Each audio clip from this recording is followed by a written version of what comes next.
The VIP only sign doesn't scare her, she rewrote the rules. At the polished entrance of Skyward Lounge, the brass letters gleamed under the sterile airport lights. Simone Sim Harper stepped forward, her tailored blazer crisp, her platinum membership card slipping through her fingers. She offered a confident smile, only to be met by a uniformed attendant who blocked her path with a curt shake of his head. "I'm sorry, ma'am, you're not on the list." As the automatic doors whooshed shut behind the last VIP guest, Sim's heartbeat thundered in her ears. This was more than a mistake, it was bias cloaked in protocol. And in that charged moment, she knew she wouldn't walk away. Justice demanded a swift rewrite of the rules. If you believe no barrier, no matter how gilded, should stand in the way of dignity, hit subscribe, ring the bell, and share below. How would you rewrite the rules if they tried to shut you out? Simone. Harper paused in the reflection of the floor-to-ceiling glass, her silhouette merging with the soft glow of the lounge's ambient lighting. The hush around the entrance felt deliberate, as if the space itself were holding its breath. Moments ago, she'd navigated credential checks with military precision, her credentials stamped and signed by the airport's VIP desk. Yet here she stood, denied by bureaucratic whim. She inhaled, tasting the sharp edge of indignation. The attendant's polite dismissal still rang in her ears. Not authorized. No policy citation, no apology. Just 3 words that flattened her to a footnote in a system she had long mastered. The irony was not lost on her. As CEO of Equinox Defense Systems, she had negotiated global security pacts and overseen billions in contracts. Yet now her authority was dismissed by a gatekeeper trained to enforce protocol, not justice. Behind her, the immaculate lounge beckoned with its lush armchairs and curated art pieces, refuge for diplomats, celebrities, and titans of industry. She could hear the distant murmur of champagne flutes and the clink of fine china. Those waiting inside had no idea that their sanctuary was built on rules that could exclude the very people who fueled its existence. Sim slid her membership card back into her leather wallet and lifted her gaze. She assessed the attendant's stance, arms crossed, eyes flicking to a clipboard that bore no hint of her name. She could feel the eyes of other VIPs on her back, some curious, some indifferent. A few whispered as they passed their mirrored sunglasses, reflecting her poised retreat. Yet retreat was not an option. Her life had been defined by turning obstacles into opportunities. As a Black woman in a world that often underestimated her, she had learned early that power must be claimed, not requested. She united divisions on battlefields and in boardrooms. She commanded respect in spaces built to exclude. Now the plush velvet rope that marked the entrance would become the line she redrew. Sim touched the discreet earpiece hidden beneath her hair. The soft click connected her to her executive team. "Angela," she murmured, voice low yet firm, "document everything. I'm engaging executive review now." Even in this moment of slights, she extended grace, no public confrontation yet. She turned her heels, clicking with measured authority on the marble floor as she strode to a nearby terminal desk. A small crowd converged, drawn by the quiet storm. Reporters in business attire hovered at the fringe, their smartphones already recording. Sim allowed a slight flare of amusement. In 45 minutes, she would transform this hallway into a catalyst for policy change. 5 minutes passed. The attendant continued to consult his empty clipboard. Sim's general counsel arrived, a tall figure in charcoal suit, briefcase in hand. Next, her PR director slipped through the doorway. Tablet glowing with incoming alerts. Voices hushed as the entourage formed a protective arc around her. Sim returned to the lounge entrance and addressed the attendant directly. "I've been vetted at every checkpoint," she said, calm as dusk's first light. "Your system is flawed. I need the airport director." Every word carried the weight of her legacy: boardroom battles, UN security briefings, and the trust of governments and civilians alike. The attendant's composure cracked. He pressed his radio, his voice rising. Sim watched the mirrored panels behind him ripple with the approaching security chief. The airline's VIP manager emerged next, hurried and apologetic. Heads turned inside the lounge, the curated hum of exclusivity giving way to a different tension. Sim's counsel interjected quietly, "We've formally notified the director. Expect a response within 10 minutes. The PR director lifted her camera, framing the scene for live broadcast. Sim raised a hand, a signal to pause the unfolding drama's next chapter. The doors reopened with a soft hiss. The airport director appeared flanked by security leadership. His face was an open ledger of contrition and calculation. "Ms. Harper," he began, voice steady, "I apologize for this error. You are fully authorized." He stepped aside, the velvet rope sliding away like shifting tides. Sim let the apology linger like a benediction. "Thank you," she said, every syllable deliberate. "But words alone won't prevent the next exclusion." She met his gaze squarely, her presence a beacon of accountability. "We need a new protocol, one that guarantees no cleared executive is profiled again." Her counsel clicked into her ear, sending the directive. The director nodded, eyes sweeping the gathered staff and reporters. "Understood. Drafting a constitution tonight, executive access immunity." He extended his hand. Sim accepted it, sealing what would become a watershed moment in airport policy. As she walked through the now open doors, applause rippled from the crowd that had gathered staff, VIPs, and curious travelers alike. The plush chairs, the crystal decanters, the art-laden walls, they all stood witness to a system rewritten by a woman who refused to be sidelined. Sim disappeared into the lounge's warm glow, her mission complete. In 45 minutes, a single act of poised defiance had reshaped the rules for every corporate leader to follow.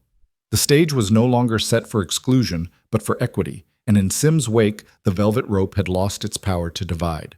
The late afternoon sun poured in through the expansive glass facade of the skyward lounge, casting long golden shafts across the terrazzo flooring. The air was perfumed with the mingled aroma of aged leather armchairs, polished mahogany tables, and the faintest whisper of expensive cologne. Patrons reclined with the ease born of privilege, sipping vintage champagne and scrolling through tablets embossed with corporate seals. Above them, a sculptural chandelier scattered prisms of light that danced across the walls, illuminating hand-stitched tapestries and avant-garde art pieces acquired for six-figure sums. Through this scene of serene opulence strode Sim Harper, her presence slicing through the languid afternoon like a fired projectile. As CEO of Equinox Defense Systems, a multinational firm with over $2 billion in assets under management, she moved with the quiet assurance of someone who had navigated boardrooms on 4 continents, brokered arms control pacts in Cold War capitals, and commanded respect in corridors of power that few outside her inner circle even entered. Her tailored charcoal coat, Italian cut with razor-sharp lapels, traced the line of her shoulders before flaring gently behind her as if the very fabric were salute-worthy. In her gloved hand, she held the lounge's exclusive membership card, platinum tier self-renewing, accompanied by private jet charters and diplomatic privileges. It gleamed under the overhead chandelier, a small metallic testament to her station. Sim paused for the briefest moment, letting her reflection register in the mirrored column before her. Her eyes, dark, unflinching, surveyed the velvet rope that cordoned off the inner sanctum. On its brass stanchions, a gleaming sign read VIP Lounge Authorized Personnel Only. The rope itself, plump and burgundy, seemed both barrier and challenge. Behind it, the gentle murmur of champagne flutes and discreet laughter told of lives uninterrupted by the strife and sacrifice that underpinned the world she helped secure through her defenses. She stepped forward, each footfall measured and deliberate. The muted echo of her heels on marble was a drumbeat in the hush, announcing her arrival long before she reached the counter. A lacquered host station stood to one side. Its server in a bespoke tuxedo looked up, glancing from her to the membership card dangling from her wrist. For a heartbeat, his trained composure flickered. He recognized her face from yesterday's headlines, where she had stood before the UN Security Council to argue for civilian protection programs. Yet something in his eyes held a trace of disbelief, as though a woman of her pedigree should not in his world be reduced to a guest seeking coffee and conversation. Sim offered the slightest nod and unspoken greeting. "Good afternoon," she said, her voice calm yet resonant. "I'd like to check in, please." Her words hung in the golden light, carrying both courtesy and the unmistakable weight of authority. Behind the host's desk, a silent panel of screens displayed the lounge's guest roster. The host's fingers hovered above the tablet, hesitating. He tapped once, twice, no confirmation. Sim's name and card number did not appear. A flicker passed through his posture, protocol, or prejudice. He glanced up, then around to the next in line, a chip-clad investor with a seafoam green card that bore no such delay. Sim lifted her chin, allowing the slight curve of her lips to convey patience without concession. The lounge door remained closed, the velvet rope taut between those sleek brass posts mocking the very notion of entry. She had crossed deserts in C-130s, negotiated ceasefires over encrypted satellite links, and built an empire on the promise that the powerful must protect the powerless. Yet here, in a sanctuary built on exclusivity, her credentials had vanished into the administrative ether. Her breathing stayed even, each inhale deliberate as she prepared to engage a different theater, the theater of accountability. With the same precision she used to pilot drones over hostile terrain, she tapped her discreet earpiece. Angela, she murmured credentials verification now. Beneath the fold of her coat, her phone vibrated with the incoming support team's readout. Her VIP status was indeed valid. The system itself had thrown her out. The host's fingers paused over the tablet brow, furrowing as he navigated the errors. Sim let the moment stretch. The lounge's patrons shifted in their chairs, curiosity piqued by the subtle tension. In the high-backed armchairs, diplomats and financiers marked her presence with a glance or two. Some respectful others surprised that their world of velvet ropes could be unsettled so swiftly. Drawing herself to full height, Sim allowed her gaze to travel the length of the rope stanchion to stanchion before fixing on the host once more. "It seems we have a technical difficulty," she said softly but clearly. "Shall I wait here, or would you prefer to notify your management directly?" Her words were neither threat nor plea, but an assertion that the buck stopped with them. The host swallowed, caught between procedure and the unmistakable charge in her voice. Citrus-scented air diffusers hummed overhead, but the atmosphere felt charged, an electric hum rippling through the curated calm. Moments ticked by as the host finally tapped the screen again, fingers trembling slightly under the weight of his role. Sim allowed herself a small internal nod of approval. This was the opening she had engineered. The entry portal was her proxy battleground. Any concession here promised a ripple effect policy. Revisions, retrained staff, and a reaffirmation that privilege must never be weaponized against prejudice. The host cleared his throat, eyes rising to meet her steady gaze. "One moment, Ms. Harper," he said, voice pitched low. He glanced toward the mirrored corridor behind him, where lounge managers should have materialized to assist. Instead, the path remained empty. Sim tipped her head slightly to the side, signaling both patience and resolve. In the sharp contrast between that velvet rope and her unyielding stance, the lounge's golden veneer reflected a new reality. A CEO denied entry was about to redefine the very concept of VIP access. And in that late afternoon glow, as her coat's hem brushed against the marble, Simone Sim Harper prepared to rewrite the lounge's rules one velvet rope at a time. Late afternoon light slanted through the floor-to-ceiling windows, casting long golden rectangles across the polished marble floor. Simone Sim Harper paused at the threshold of the skyward lounge, her tailored coat swaying gently behind her like a dark banner of authority. Beyond the velvet rope lay the sanctuary of global executives' overstuffed leather chairs, the soft hiss of top-shelf espresso machines and discreet clusters of power brokers engaged in hushed conversation. The brass stanchions gleamed under the chandelier's glow, as if daring anyone to question who belonged here and who did not.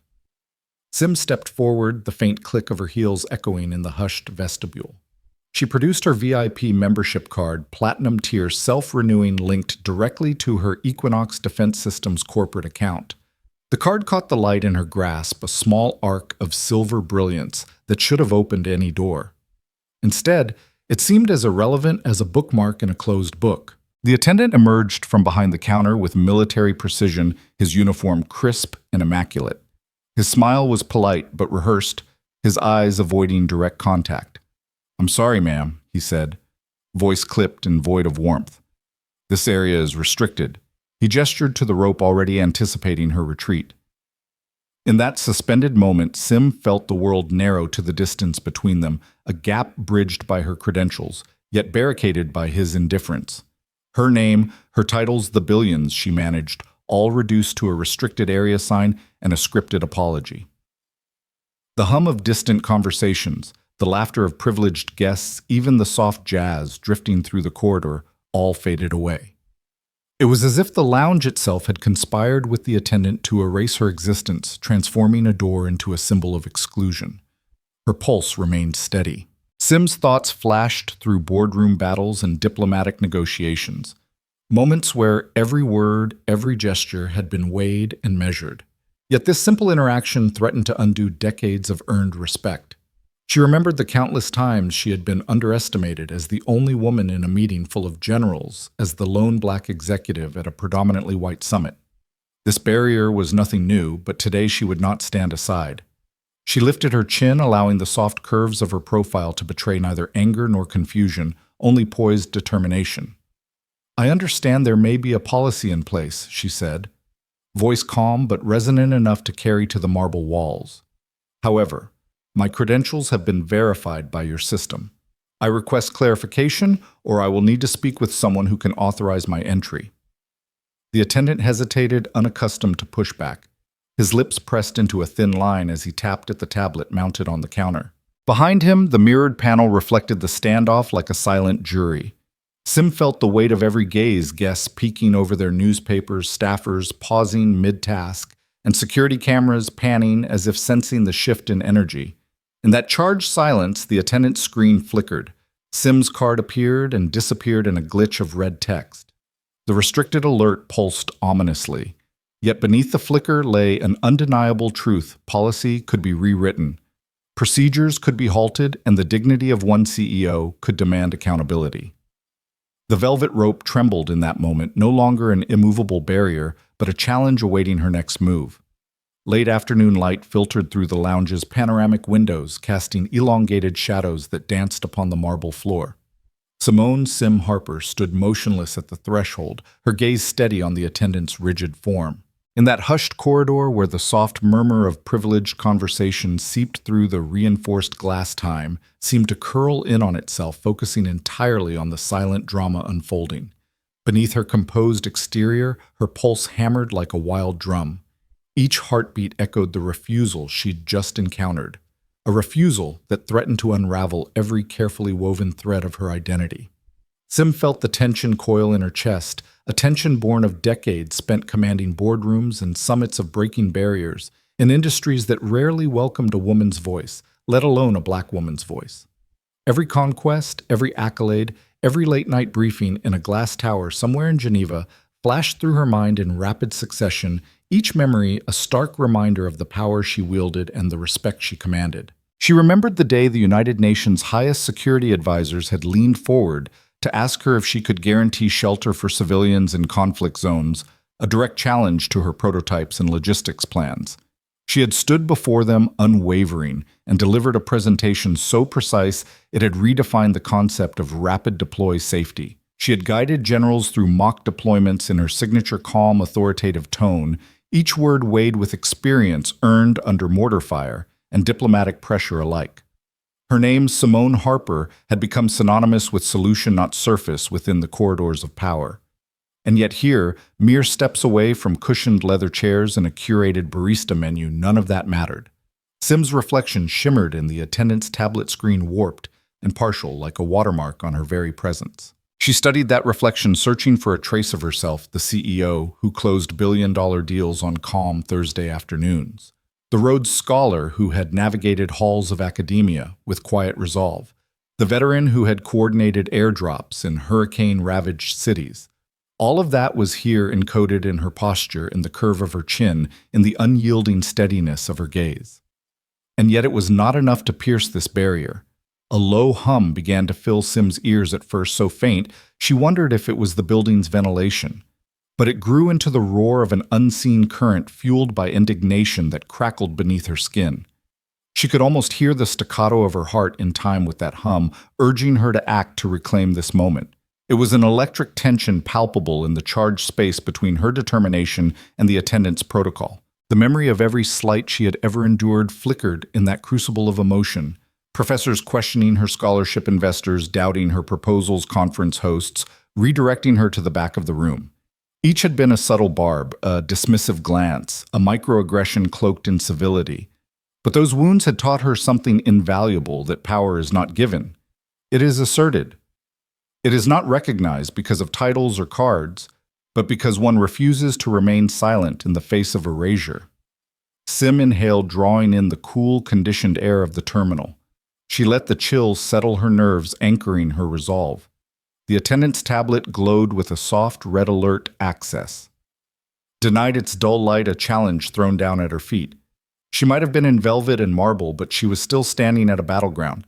Her thoughts flicked to her executive team back at Equinox Defense Systems headquarters. She envisioned her CFO at a wireless terminal, ready to mobilize legal counsel, her PR chief drafting a live statement to the world, her board members preparing to demand accountability from every authority that dared to question her legitimacy. They operated like clockwork professionals bound by loyalty and the vision she had imparted.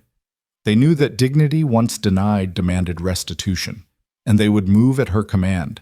But Sim was here, and she would act first. There was no need to summon her team when every lesson she'd ever learned pressed itself forward. Clarity, precision, and measured action. Her voice when it came was quiet, yet powerful, an undercurrent that roared beneath the hush of the hallway. I'd like to know exactly which policy you're enforcing. Each word fell like a gavel strike, demanding attention. The attendant stiffened his practiced neutrality, cracking under the weight of her inquiry. His lips parted as though he might recite another line from the TSA manual, but then he found no words. Behind him, the mirrored panel reflected a tableau of shifting glances. Guests glanced over their shoulders, their interest piqued. A security camera swiveled discreetly, its lens settling on her unwavering form. The terminal's high ceilings amplified her quiet authority, wrapping her in an aura that brooked no denial. In that suspended moment, Sim felt the core of her identity converge, the strategist who turned setbacks into leverage, the leader who harnessed adversity to forge new standards, the woman who would never allow prejudice to stand unchallenged. She let the attendant's silence stretch, each elongated second a testament to her refusal to be discounted. At last the attendant's fingers trembled over the tablet. He tapped hesitantly, seeking instruction from an unseen supervisor. The red text flickered, refer to secondary protocol. His voice emerged halting and uncertain. I need to verify with my manager. Verification. A technicality. A delay. It was exactly the sort of wriggle room pleasantry that had kept real barriers in place for far too long. Sim nodded, her expression unchanging. Very well, she said, voice calm as glass. I will wait here until you have your answer. She took a single step back, folding her arms beneath the lapels of her coat. The marble floor stretched out, the mirrored walls reflecting her poised stance. The attendant telegraphed relief as though her concession was a victory, but Sim was already several moves ahead. She allowed the attendant to summon his manager to tap out messages on his tablet to radio for confirmation. She let the world watch as the barrier of protocol trembled under her silent, unwavering presence. And all the while her pulse thrummed beneath that veneer of composure, a potent rhythm of indignation made manifest. In the hush of the hangar-like corridor, she embodied every lesson of her life, that respect must be claimed, that protocols can be rewritten, and that no automatic doors could stand against the force of her authority. As the attendant's manager finally emerged, a woman in a sharply tailored suit, her badge reading Operations Supervisor Sim, allowed a ghost of a smile to ghost across her lips. The real work was about to begin, and she was ready. In that electric instant, the velvet rope ceased being a symbol of exclusion. It had become the first line in a new set of rules. She would help define rules that would extend far beyond this lounge, rewriting policy for every CEO, for every professional whose dignity had once been negotiated in hushed apologies and technicalities. For now, she simply waited in the glowing light of that threshold, a living testament to the truth that while any protocol might bar her entry, none could bar her resolve. The game had changed, and from behind her composed exterior, the gears of systemic transformation were already in motion. Late afternoon sunlight pooled in lazy swaths across the marble floor, illuminating the gleaming brass of the velvet rope barrier that had become her impromptu battleground. Ambient jazz drifted from concealed speakers, its smooth contours now curdling into an ironic taunt that echoed through the corridor's arches. Sim Harper stood a pace behind the thin red line, watching as the lounge's coveted privileges were dispensed like candy to every well-heeled interloper, everyone that is but her. First came the ambassador, a tall man in a midnight blue suit whose polished shoes clicked confidently on the tiled floor. He presented his gleaming access card with a gracious nod, and the attendant's frown melted into a warm smile. Welcome, Your Excellency, the attendant said, sweeping aside the rope, as though it were nothing more than a ribbon in the breeze. Inside cushioned seats waited alongside marble-top tables, and a discreet barista station offered bespoke cocktails and hors d'oeuvres. The ambassador slipped through the gap, his smile never faltering. Next, a hedge fund magnate, white-haired and impeccably tailored, arrived, his own badge dangling from a slender chain around his neck. The attendant greeted him with an enthusiastic, "Good afternoon." Mr. Fairfax pressing a gentle button on the control panel, and the rope shifted again. Fairfax swept past shoulders squared, already dialing into his next deal from the luxury of the lounge's plush armchairs. Sim's fingers tightened around the lapel of her coat. Each concession of access felt like a pinprick to her dignity. She heard stifled whispers flutter through the hallway, sharp breaths of surprise, half-muffled laughter, the faint click of cameras on phones, aimed covertly in her direction. She sensed the curious glances, those flickers of interrogative recognition that swept across the glossy profiles of travelers who've grown accustomed to deference. Some eyes widened, others narrowed, as if trying to puzzle out why she had not been granted the same courtesy. The jazz riff swelled the saxophone's smooth melody, curdling into a taunting refrain that rippled against the high ceiling. Sim could almost see the notes streaking overhead, mocking her presence with every wistful trill. Her jaw tightened. She closed her eyes for a fraction of a second, inhaling the cool, sanitized air, and let that unbidden melody fuel the fire of her determination. She glanced at her watch, an elegant timepiece, its face framed in brushed steel. Minutes had already ticked away since she'd first been stopped. Each tick felt heavy with purpose, every second a summons to reclaim the moment. The attendant's back was turned, clad in a crisp uniform that had forgotten how to carry genuine respect. The rope barrier itself seemed to pulse with indignation, its velvet sheen glinting under the terminal's lights like a challenge thrown down at her feet. A young couple drifted forward from behind, their laughter bubbling as they approached the rope, charming their own way through with casual smiles and a well-placed quip about their elite membership. They waltzed past, greeted like long-lost friends, their seats already reserved by the concierge inside. Sim watched them go, their silhouettes swallowed in the lounge's embrace, and tasted the bitterness of exclusion at the back of her throat. She felt every eye in the corridor drawn inward, as though she were the central figure in a silent performance. The hum of rolling suitcases, the murmur of distant security announcements, even the gentle whoosh of the automatic doors now felt orchestrated to underscore her isolation. Yet in that symphony of indifference, Sim found clarity. She did not belong merely at this rope. She belonged in every boardroom, every summit, every sphere of power that had ever overlooked her. The attendant glanced her way, caught in the crossfire of her resolve. His practiced neutrality tremored. Sim let the moment stretch, letting her bearing convey the weight of her unspoken question. Why she allowed her gaze to sweep the corridor, cataloging faces, registering alliances. Among the waiting crowd were CEOs of tech startups, diplomats in linen suits, journalists clutching their notebooks as though the next big scoop might spill from her poised stance. They too sensed the aberration of this refusal. They knew, as she did, that protocol had been weaponized, twisted into a cudgel to dismiss her presence. A child tugged at her father's sleeve, pointing curiously at Sim's unwavering figure. The father hushed the child, but not before his own gaze flickered acknowledgement of the injustice unfolding. Sim recognized those glimmers of solidarity, the quiet affirmation that some truths transcend the barriers of privilege. The jazz looped again, each turn of the melody spiraling deeper into mockery. But Sim no longer heard mere music. She heard the crescendo of her own heartbeat, a drumbeat of resolve that refused to be silenced. Her silhouette against the light was a statement she was not content merely to wait. She lifted her phone, fingertips brushing the polished metal. Each barista's laugh, each whispered aside, each casual dismissal, fueled the electric hum that surged beneath her composed exterior. She would not be confined to the ropes, nor to the margins of respect. Sim Harper, daughter of struggle and triumph, was a force of nature, and nature does not beg for passage. A breath caught in her throat, then released in a steady exhale that smoothed the lines of her determination. She would cross that rope on her own terms, rewrite the narrative of exclusion, and ensure that no CEO, black, white, or otherwise, would ever face such open disdain. As the attendant finally turned his full attention back to her, Sim's eyes narrowed in quiet challenge. The rope lay taut and defiant, but she would meet it head on. The world was watching now, every smartphone camera, every curious bystander, and they would see what true leadership demanded when met with prejudice. In the space between jazz notes and hushed whispers, Sim's calm profile became the herald of the coming storm. The ambient melody warped one final time into the drumbeat of her resolve. She would climb over the velvet rope not with force but with certainty, and in doing so, she would reclaim not just her place, but the principle of respect that had been so casually denied.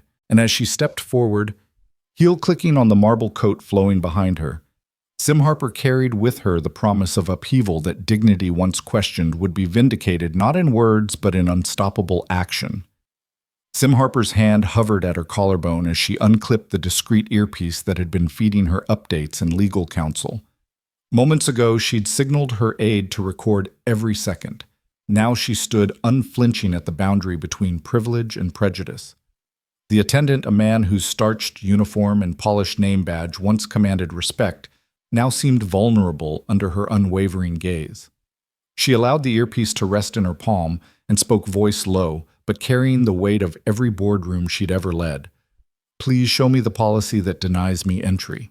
Her tone was neither pleading nor angry. It was a calm summons to accountability. The attendant's practiced reserve cracked in an instant. His fingers twitched, as though unsure whether to gesture toward the velvet rope, the mirrored door, or his own words. The hum of distant chatter and the hiss of the automatic door evaporated around them, as if the lounge itself held its breath.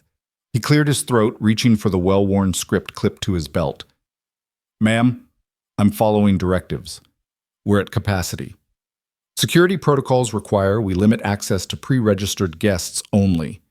His voice plowed through the air with robotic detachment, reciting rehearsed lines learned in some uninspired training session. Sim's eyes, steadfast pools of authority, never wavered. She replayed his excuses in her mind like sound bites capacity, security directives. Each was a hollow shield, paper-thin, incapable of withstanding the force of her composed challenge. "Capacity," she repeated softly, allowing the one word to hang between them. "I've confirmed my reservation 3 times this morning. I have your VIP clearance code in my email." She glanced at the attendant's tablet where a red X blinked accusingly next to her name. "Surely there must be a policy document that explains why my name doesn't appear here. May I see it?" His jaw worked, swallowing a surge of discomfort.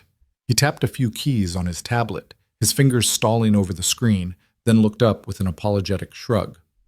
"This isn't about you personally," he said, as though that absolved him. "It's system-wide. We had an unexpected influx. Procedures changed." Sim allowed a half-smile, gentle measured to touch her lips. "Procedures evolve," she said. "But policies are written. Please direct me to the written policy. If it's public, it should be accessible. If not, then I must conclude that this barrier is subjective." Her words were a scalpel slicing away the varnish of bureaucratic pretense. Bystanders shifted. A woman in a tailored suit herself, a CEO of a small tech firm, leaned in to watch. Journalists blinked their record lights. Even the plush chairs beyond the velvet rope seemed to shudder in anticipation. The attendant's script, once a safety net, was unraveling. He swallowed again and tapped his radio. A crackle of static, an inaudible exchange. Sim recognized the strain in his posture, the burden of enacting a policy that no one could clearly articulate. She took a breath, steadying the small swell of triumph that threatened to unbalance her calm facade. "Let me be clear."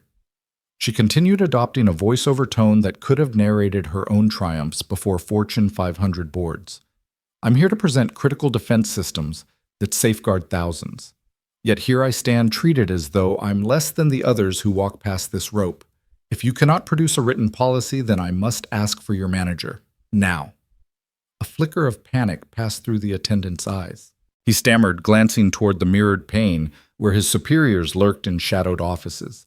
The reflection of his uniformed silhouette seemed to shrink beneath the scrutiny of her unwavering stare. "Sir," she said, voice soft but edged with steel, "I'm only asking for clarity. Is the policy written, or is it improvised?" She let that question rest as heavily as any gavel. He licked his lips, jaw clenching. Finally, he shook his head and spoke the words she had anticipated. "I don't have it. I'm sorry." The apology hung inadequate and brittle. Sim inclined her head in understanding, though her patience wavered on the edge of reproach. She had mastered the art of turning setbacks into leverage. This was no exception. "Then you see my dilemma," she said. "Without a policy, I have no grounds for exclusion. If you were in my position, how would you proceed?" The attendant's voice barely rose above a whisper. "I'd let you in." He exhaled as though that single concession freed him from a moral bind. "Please follow me." Victory settled in Sim's chest like warm, certain light. Yet she did not step forward immediately. She allowed a final moment for the cameras to capture this reversal, a corporate gambit undone by calm insistence. Footfalls echoed from the corridor beyond as two figures emerged, the lounge manager and a security supervisor summoned by his radio plea. Both wore expressions of mild surprise laced with the beginnings of contrition. Sim folded her arms every inch, the composed executive. "I appreciate your cooperation," she said. "But let us ensure this doesn't happen again. I will be in touch with your corporate office to review your access protocols. Until then, consider me an advisor on equity and clarity." Her tone was an offer of partnership, edged with the promise of accountability. As the manager stepped forward, Sim brushed past the attendant, her presence cutting through the corridor like a herald's proclamation. The velvet rope shimmered under her path, parted by her authority. Behind her, the attendant caught a final glimpse of the written policy, none to show, only the space where it should have been. The phrase "subjective barrier" echoed in his mind long after her heels clicked away. Inside the lounge, Sim's reflection gleamed in the polished surfaces, a woman who demanded the respect she had rightfully earned. The ambient jazz resumed its notes now, a triumphant fanfare heralding her entrance. She settled into a leather armchair, every inch the CEO deserved. As she exhaled, allowing herself a small, satisfied smile, Sim's mind already shifted to the next phase, formalizing policy changes so no other executive, especially no other black leader, would ever stand unjustly at this threshold again. The barrier had fallen, but the work of rewriting the rules was just beginning. In that charged moment, she reclaimed not only her place behind the velvet rope, but the principle of respect that had been so flippantly denied. And as the lounge resumed its hum of hushed conversations and clinking glassware, Simone Harper remained the pulse at its center, the calm force that turned hollow protocol into tangible justice.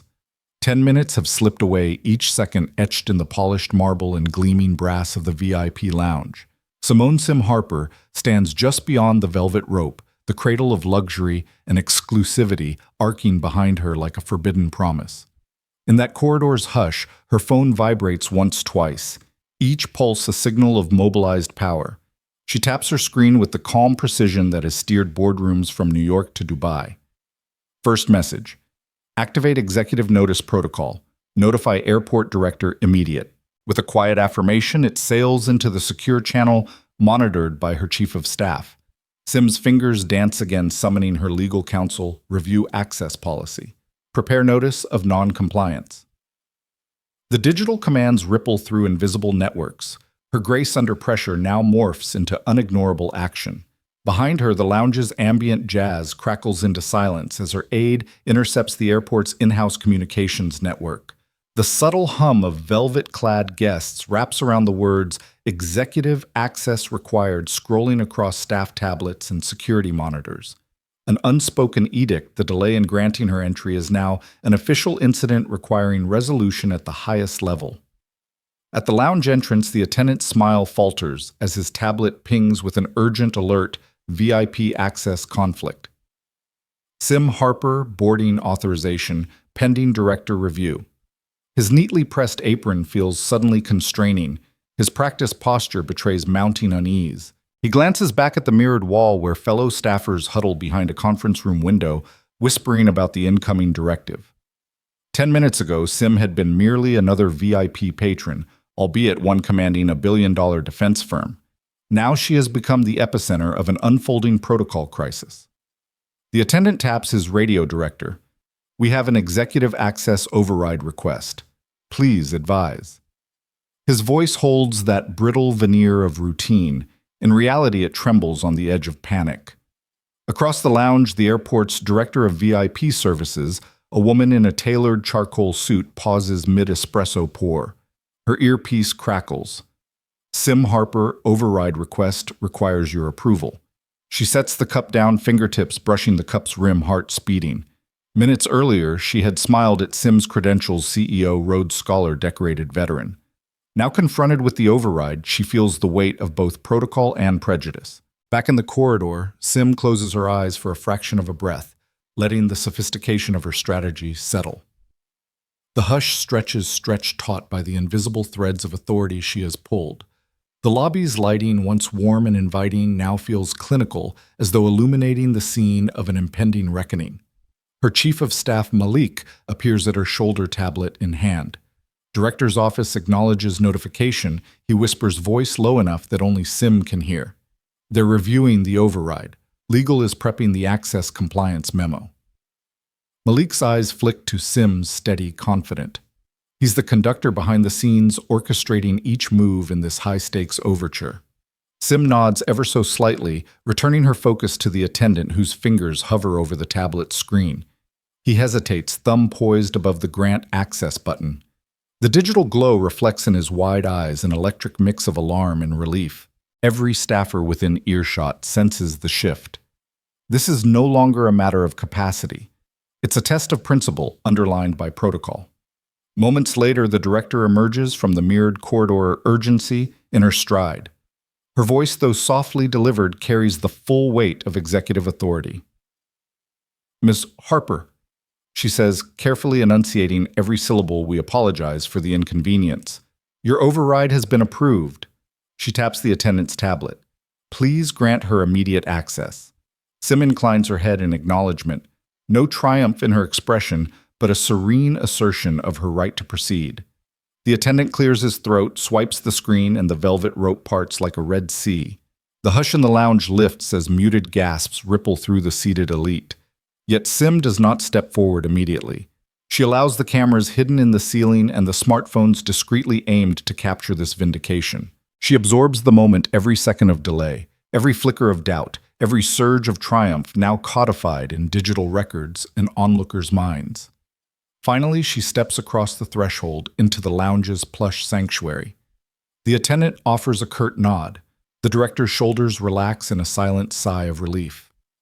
Sim's presence commands the room, a CEO who refused to be sidelined by unexamined policy, who leveraged quiet resolve into formal redress. Inside leather armchairs and hand-polished side tables await. Sim glides to a reserved seat, the framed executive access placard gleaming in the glow of recessed lighting. House staff appear at her side with a freshly poured latte, her signature blend no doubt pre-ordered. The lounge's ambient jazz resumes, notes vibrating with new resonance, a soundtrack underscored by justice. Sim moments before had been paused at the edge of entitlement. Now she has reclaimed her station as both VIP and arbiter of accountability. 10 minutes ago, she stood outside the door to the world's most exclusive spaces. Now she stands inside and has already set in motion the policies that will keep that door open for every cleared executive of color. As she cradles the latte in her palms, she allows herself a brief exhale. This wasn't merely about entry. It was about dismantling the invisible barriers that would have barred her if she had not acted. The official override, now enshrined in protocol, will ripple through every future lounge, every checkpoint, every policy document at this airport and beyond. Her phone vibrates again. Access confirmed. Policy review meeting scheduled. The invitation is more than a formality. It is an acknowledgement that prejudice veiled as procedure has met its match. Sim smiles, eyes glinting with resolute satisfaction. The lounge around her hums, guests murmur, bartenders shuffle, staffers exhale. But beneath the veneer of normalcy, the narrative has shifted. A Black CEO's composed insistence has become the blueprint for fairness, written into the digital lexicon of airport security. 10 minutes. A corridor confrontation. A digital ripple. And now an executive policy rewrite awaiting her final signature. Simone Harper's decisive action has turned silence into summons, prejudice into protocol reform, all within the span of 10 minutes. The velvet rope, once an unjust barrier, now marks her triumph. As she sips her latte, the world beyond oblivious to how swiftly she rewrote the rules. Simone Sim Harper had barely crossed the velvet rope when her world shifted. Within moments, two figures appeared at her side as if summoned by the electric undercurrent of the lounge itself. To her left stood Anna Patel, her general counsel, the quiet force behind every corporate maneuver. Anna's tailored charcoal suit and tightly clipped notes conveyed readiness.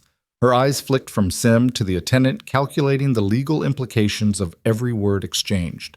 To Sim's right, Marcus Ellis. Her PR director carried an air of calm urgency, his fingertips already dancing across his smartphone, primed to turn whispers into headlines should the need arise. The lounge's plush hush cracked when a cluster of reporters stationed in the adjacent cafe pivoted in unison. Their coffee cups paused midway to lips, and their devices snapped upward, cameras swiveling toward Sim's small entourage. The baristas behind the counter lifted their heads, blinking in surprise at the sudden convergence of authority and media. A hushed murmur rippled through the seated diplomats and financiers, each sensing that the carefully curated atmosphere of luxury had given way to a moment of reckoning. Overhead, the VIP console, a discreet terminal where lounge staff approved access, flared with a new alert. Urgent. Simone Harper. Executive credentials require immediate attention. The soft beep carried more weight than any chime. It signaled that the protocols governing privilege and exclusion were now subject to scrutiny at the highest level. A staff member hurried behind a mirrored partition, pressing a silent alarm to summon the director of VIP services. In the control room beyond, screens flickered as operators exchanged alarmed glances and tapped frantic messages to airport leadership. Sim's pulse remained steady. Around her, the lounge's ambient jazz faltered, the carefully mixed piano and saxophone stutters, giving way to the faint hum of urgent conversation. Marcus leaned in, voice low but insistent. "They've sent the alert. The director is on her way." Anna placed a reassuring hand on Sim's elbow, their unspoken bond steel in strategy. A woman in a gray pantsuit emerged from the mirrored corridor, a VIP services manager whose name tag read Renee Collins. Her stride was brisk, her expression laced with apology and corporate discipline. Reporters leaned forward, sensing the interview-worthy confrontation unfolding before them. A dozen cameras now framed Sim's composed figure, ready to capture every nuance, the tightening of her jaw, the cool confidence in her posture, the subtle nod that signaled she was in command of this narrative. Renee inclined her head with a practiced grace. "Miss Harper," she said, voice carefully modulated. "I apologize for the inconvenience. We've escalated your case to the director. She'll be here shortly to resolve the issue." Behind Renee, lounge staff hovered uncertainly, as though waiting for a final verdict on whether Sim would be admitted or whether this confrontation would spiral into public controversy. Sim allowed a fraction of a second for the apology to land, her gaze sweeping the assembled reporters.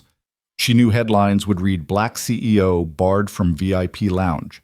Yet here in this charged moment, she could steer the story toward justice rather than prejudice.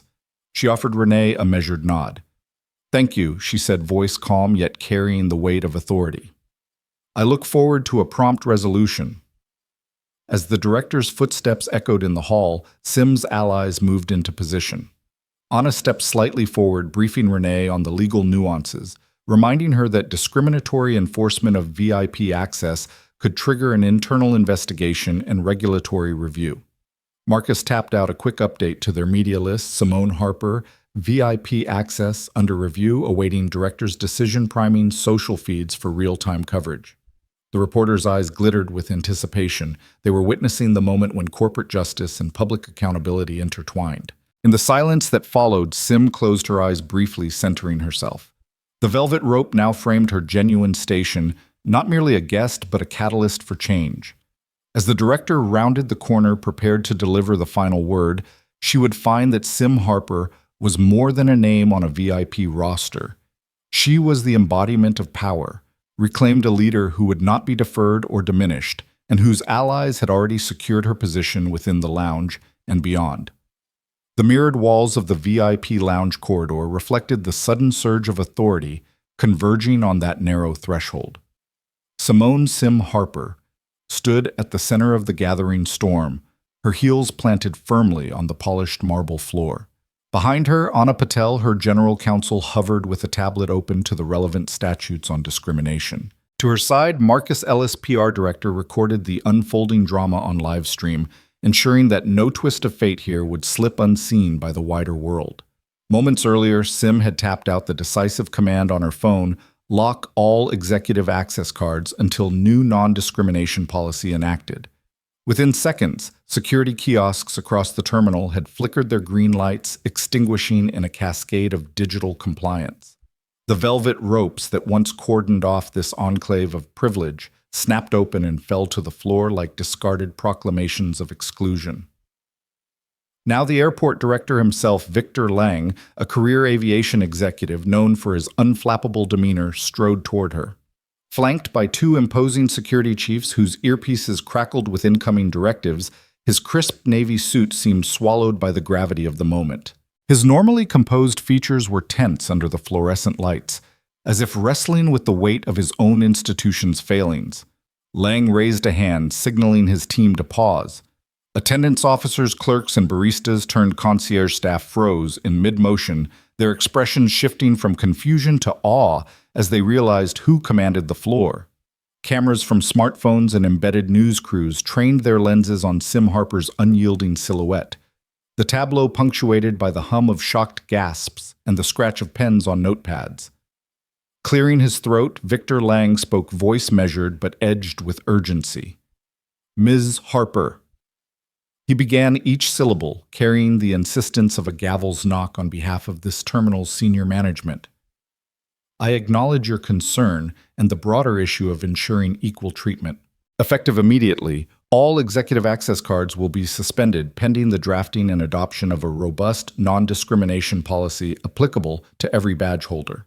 Sim's posture remained immovable, her shoulders squared, eyes locked on Lang's. She allowed a beat to pass, letting the magnitude of the announcement echo through the high-ceilinged corridor. Then her voice rang out clear, decisive, unwavering. "Thank you, Mr. Lang. This is a necessary first step. I expect the policy to be completed and published within 48 hours with staff training to follow." Her words fell like stones in a still pond, setting ripples of action in motion. Security chiefs tapped commands into handheld consoles' green status indicators on access panels, flickering back to life, only to display "access suspended." The velvet rope that had once served as a symbol of exclusive privilege now lay inert, a silent testament to the power of accountability. Behind the director's staff exchanged furtive glances.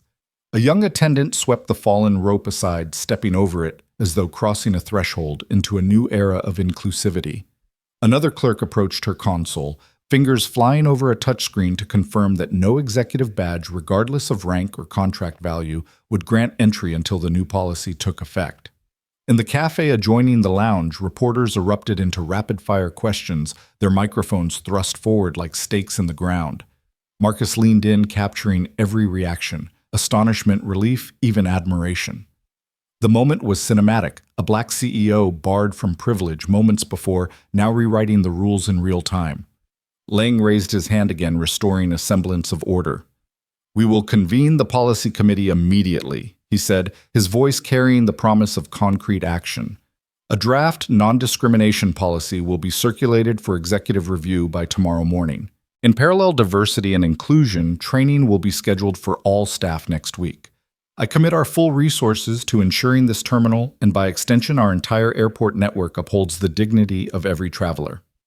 A hush settled as Sim allowed her counsel to nod in approval.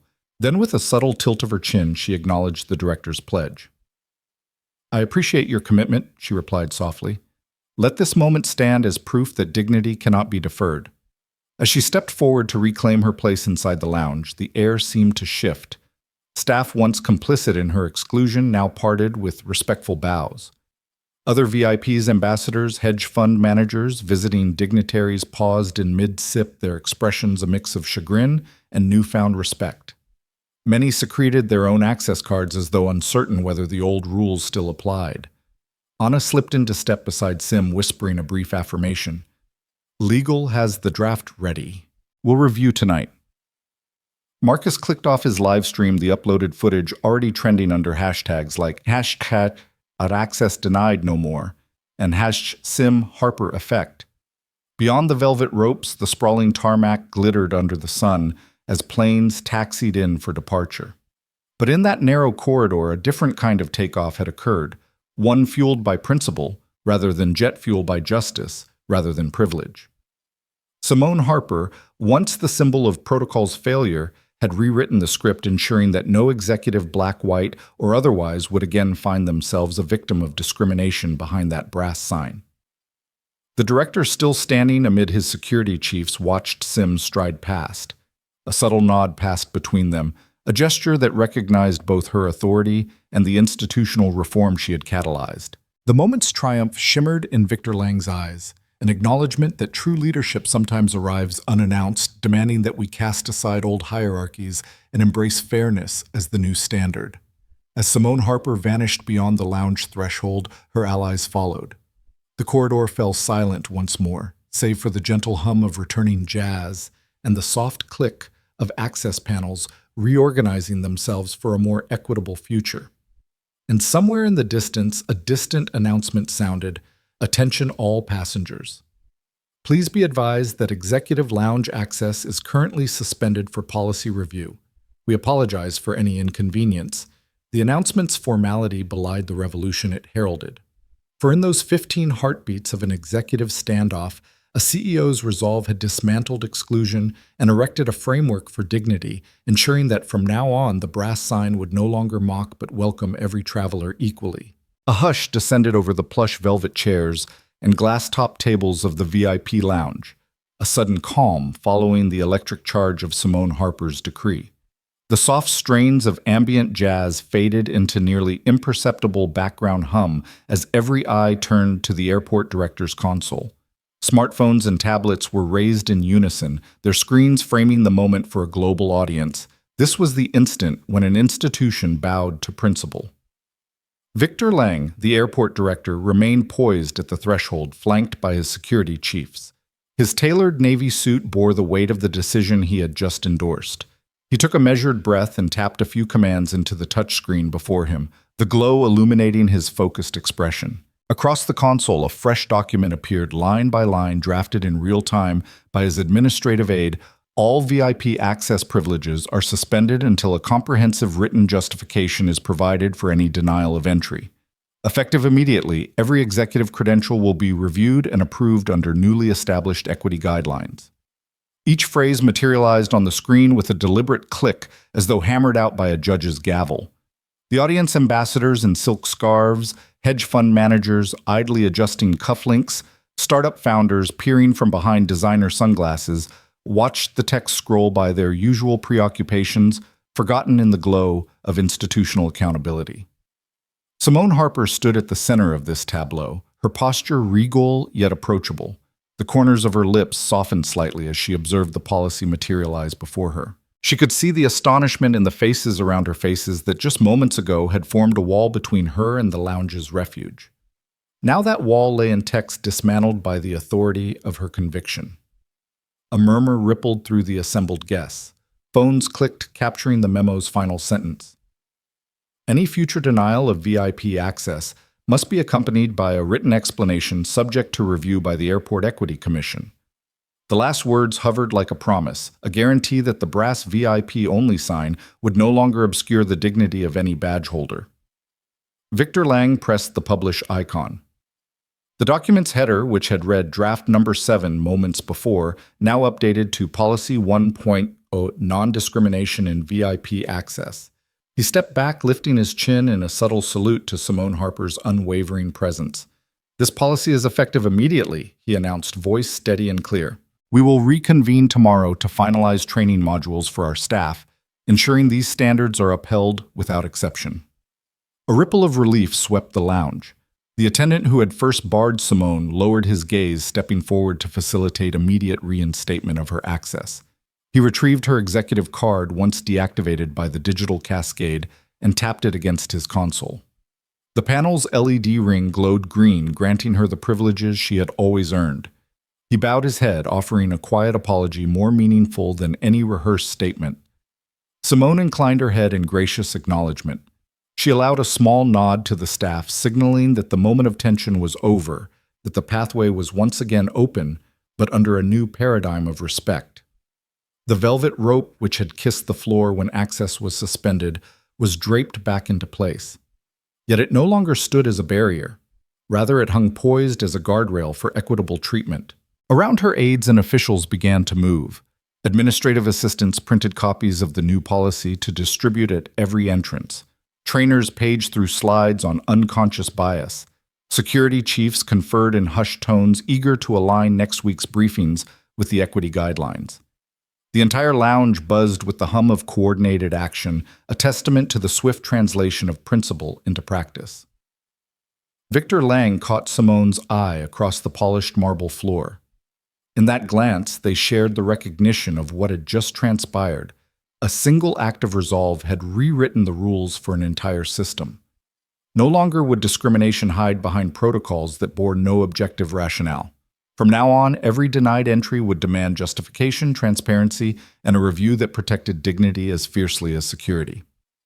Simone turned to her counsel, Anna Patel, who slipped a printed copy of the new policy into her hand. "Excellent work," Simone murmured, the corner of her mouth lifting in genuine warmth. "Let's ensure the Equity Commission meets before my flight departs." Anna nodded, already lining up her schedule on her tablet. Nearby, the PR director Marcus Ellis tapped out a brief statement for social channels. Today, at Sim Harper CEO held at Global Airport Accountable VIP access is now protected by a non-discrimination policy. Dignity cannot wait. Hashtag access for all. With a single keystroke, the news blazed across Twitter, LinkedIn, and the airport's official feed. Comments poured in lauding the swift policy change, celebrating the moment as a milestone in customer rights. In those first minutes, Access for All began trending regionally as travelers and advocates shared anecdotes of past indignities and expressed hope for a fairer future. Simone watched the reactions flicker on Marcus's phone screen. She felt a quiet satisfaction not born of triumph, but of justice fulfilled. This policy was more than a response to her own experience.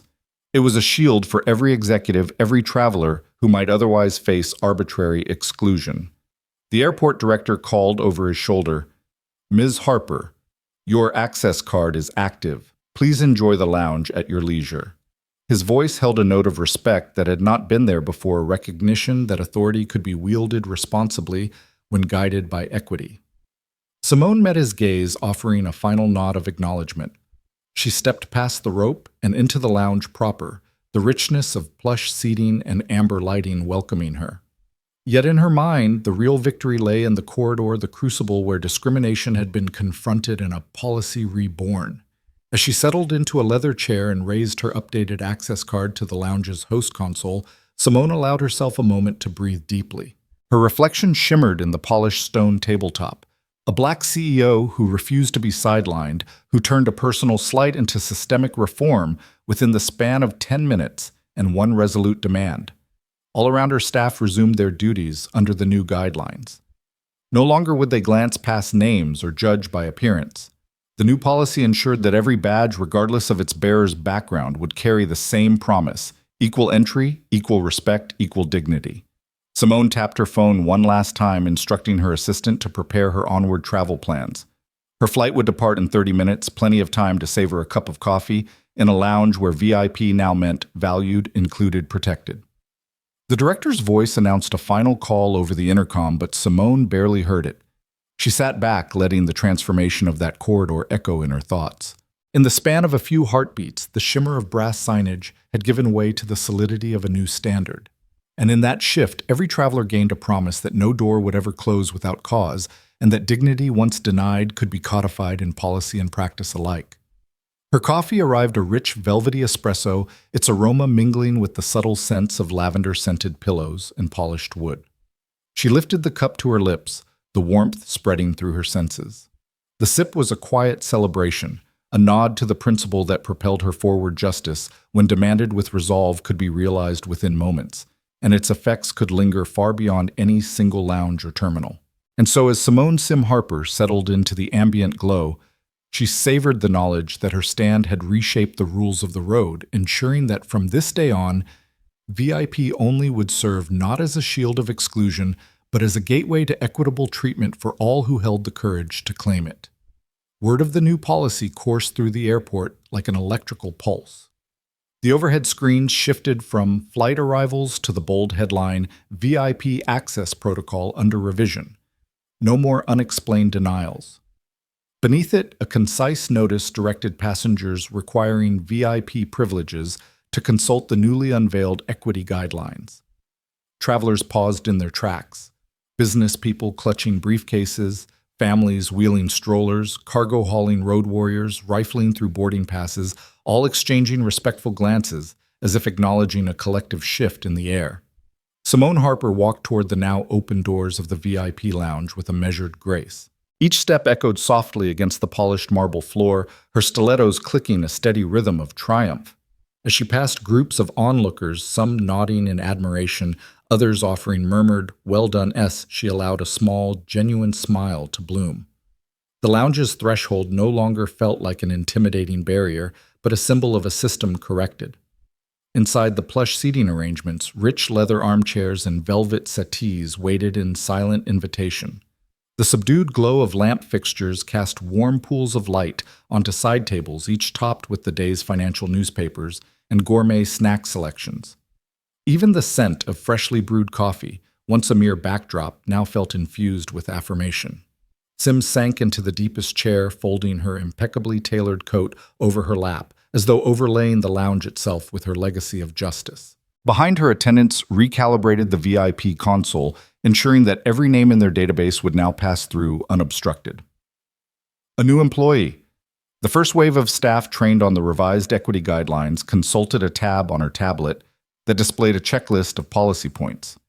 She tapped the completed checkbox for no denial, without written cause, then moved on to immediate executive notification. The gravity of her task seemed to resonate in her posture, a quiet testament to the changes coursing through the institution. Sim glanced toward the service counter where a barista, formerly one of those who might have cocked a skeptical eyebrow at her credentials, now poured a handcrafted cappuccino with reverent care. The design in the foam was simple, the lounge's emblem encircled by a discreet heart. The gesture spoke of acknowledgement, not pity, the welcome she deserved. As she lifted the porcelain cup, the warmth radiated through her fingertips, a tactile reminder that progress could be both sleek and soulful. Text notifications flickered on her earpiece. Her chief of staff reported that digital boards in all terminals had been updated, and the airport's social media channels were abuzz with hashtags #AccessForAll, Sim, Harper Effect, #Equity, in flight. A few mentions even came from frequent travelers who promised to hold the airport accountable, sharing their own experiences of exclusion with calls for inclusion. Sim allowed herself a moment to appreciate the broader resonance one stand at a velvet rope had inspired countless others to question the quiet injustices in their daily commutes. Nearby, a small cluster of VIP guests assembled along a polished banquette, whispering among themselves. Before, the lounge had been a cocoon of exclusivity. Now it buzzed with conversation about policy equity and the woman who had wielded her principles like a key. Business magnates paused mid-sip of champagne cocktails, their gazes tracking Simone's every move, perhaps reconsidering the barriers they themselves had taken for granted. A diplomat from a foreign delegation murmured to his aide, "This is how leadership works: swift, principled, unyielding." As the lounge's doors swept closed behind new arrivals, a sense of restored order settled over the space. Attendants moved with deliberate purpose, greeting arrivals with genuine smiles and scanning VIP cards without hesitation. The once starchy air now carried a subtle charge of respect. No one spoke of protocol as an impenetrable shield. Instead, it was a framework to be wielded responsibly, shaped by accountability. Sim's phone lit up again this time, a message from the airport director himself offering a private meeting to discuss the rollout of staff training modules and to solicit her input on best practices. She paused, studying the text. The invitation was more than perfunctory. It was an acknowledgement that the institution valued her leadership beyond her VIP status. She tapped back a brief affirmation, "I'll be there. Let's ensure this is sustainable." With that, she turned her attention back to the lounge's offerings. A silver tray arrived at her side, bearing an assortment of artisanal pastries. Yellow macarons perched beside savory quiches, each treat a small celebration of the moment. She selected a fruit tart not out of indulgence, but as a symbol of balance, sweet and tart, soft and firm, much like the policy that had just been enacted.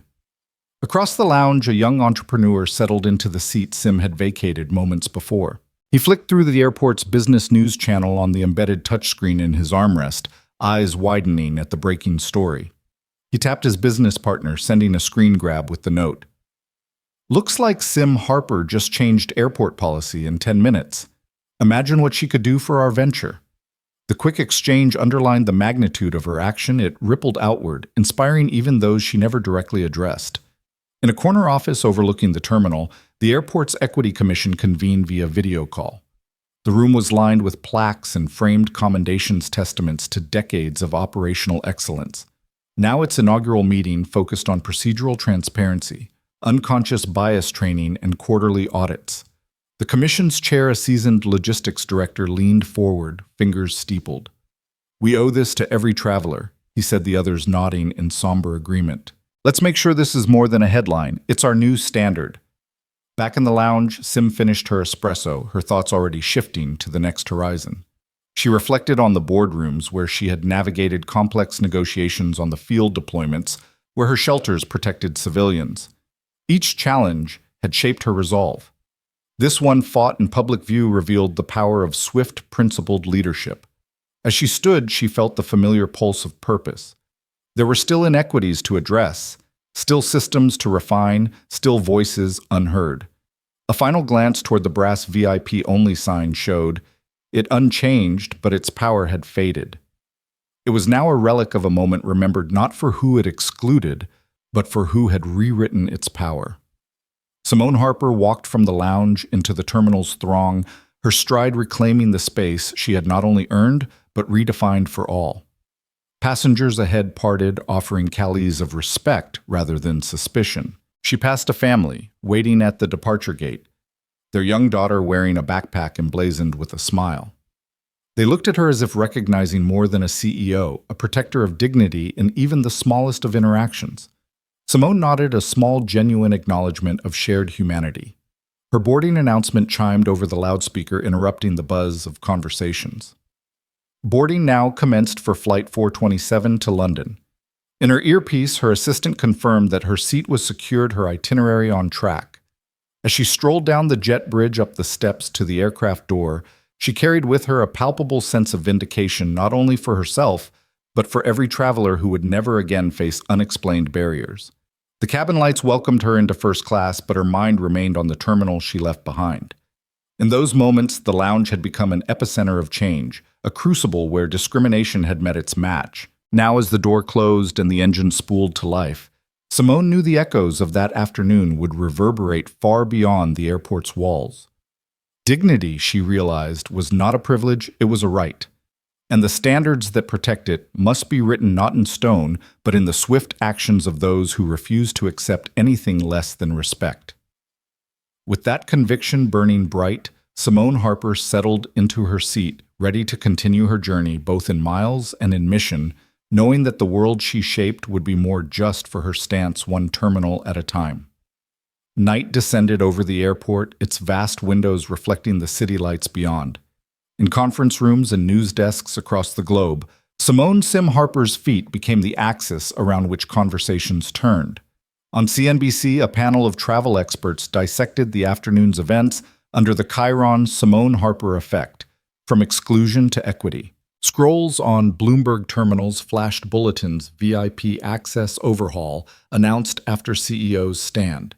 LinkedIn feeds buzzed with executives sharing personal takeaways. When dignity is denied, action must follow. Thank you, Sim Harper.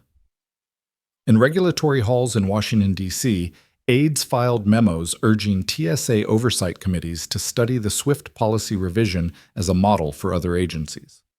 By evening, the airport headquarters itself was abloom with after-action briefings. Simone's memorandum, mandating that no guest shall be barred without written justification and that all VIP credentials be reviewed under new equity guidelines, had been printed, framed, and circulated among directors.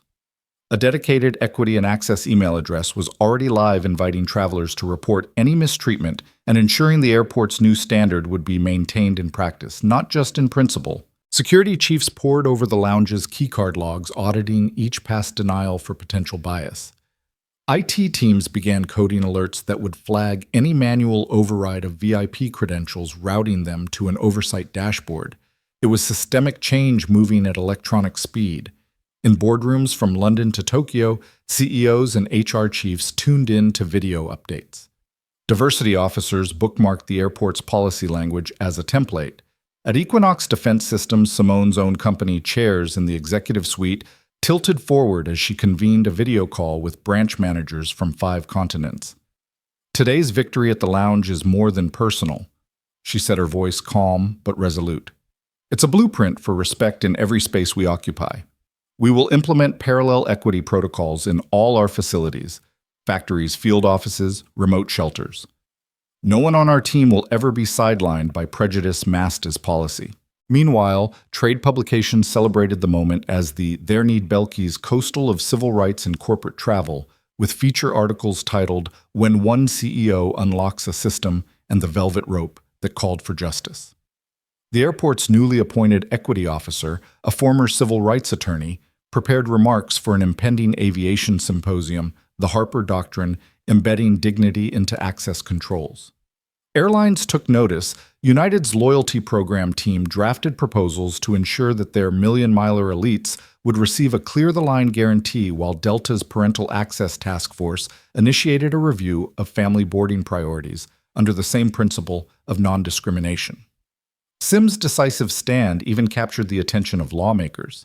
A congressional aide cited her example while drafting an amendment to the Air Carrier Access Act, suggesting that airlines be required to publish real-time data on denied boardings and name a company ombudsman for immediate review.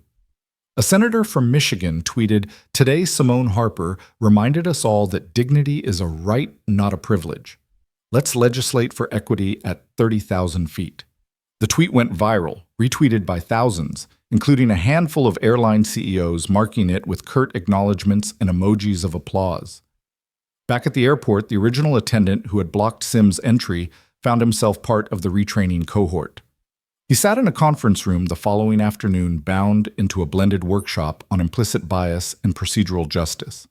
As he practiced recalibrating his scanner to accept VIP credentials, he reflected on the hollowness of the script he'd once recited. Now, with each successful scan that cleared a card flagged under the old regime, he felt he was contributing to a more just experience, no longer the gatekeeper, but the guide. Simone Harper, meanwhile, returned to her hotel suite overlooking the runway. From her window, she watched evening flights taxiing and taking off under floodlights, symbols of journeys resumed. She leaned back into her leather armchair, opened her laptop, and typed a brief post on her company's internal portal.